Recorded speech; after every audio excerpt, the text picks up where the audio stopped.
Inuyama Castle is not the largest castle in Japan. It is not the most luxurious castle either. And yet, some of Japan's most famous samurai wanted to control it. Centuries later, local people spent their own money to help preserve it. Why? If you were a samurai during the Sengoku period, where would you build a castle? On a wide plain? High in the mountains? Inuyama Castle was built in neither place. Instead, it stands on a cliff more than 65 feet high, overlooking the Kiso River, which stretches roughly 650 feet across, and that location was the castle's greatest strength. Today, the Kiso River looks calm and peaceful, but during the Sengoku period, it was one of the most important routes in the region. People traveled along it, goods were transported through it, armies moved across it. Inuyama also stood near the border of what are now Aichi and Gifu prefectures. In other words, this was a transportation hub, a border crossing, and a defensive line all at the same time.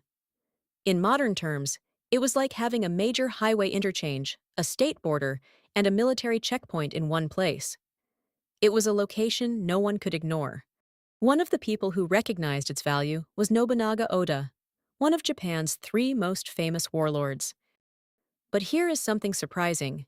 Inuyama Castle was not originally Nobunaga's castle. It belonged to another branch of the Oda clan. As Nobunaga grew more powerful and expanded his influence, their relationship gradually changed. For Nobunaga, whose power base was in the area around present-day Nagoya, Inuyama Castle was far more than just another castle. If it fell into enemy hands, it could become a gateway for armies advancing from Gifu toward Nagoya. On the other hand, controlling Inuyama Castle opened the road toward Gifu. That is why Inuyama Castle became a place Nobunaga needed to secure before he could pursue greater ambitions. When people think of Japanese castles, they often imagine massive towers and towering stone walls. But Inuyama Castle was different. The Kiso River, nearly 650 feet wide, a cliff rising more than 65 feet above the water, a high vantage point overlooking the surrounding land. Nature itself protected the castle. Enemies could not easily approach, while defenders could see danger coming from far away. Inuyama Castle was less of a giant fortress and more of an exceptionally effective border outpost. The castle tower that survives today reflects that purpose. Its design resembles a watchtower that gradually evolved into a castle keep. It is considered one of the oldest surviving castle towers in Japan. Unlike many later castles, it was not built to impress visitors.